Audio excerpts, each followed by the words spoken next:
talked about it, and we said, well, you know, what would be the ultimate work you could write which features a soloist around a woman? And I said, well, it really would be traditionally the Stabat Mater,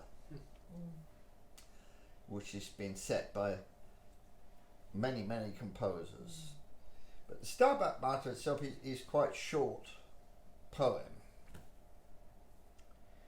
Anyway, she said, well, it would be wonderful if you could write a piece like Benedictus Stabat Mater. I said, well, Benedictus actually lasts 65 minutes. It's a very big piece. And I said, I don't think I can write anything quite like that.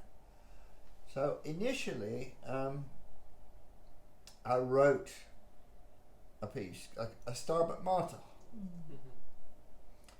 And I asked Patricia if she would sing it, and she said she'd love to do that.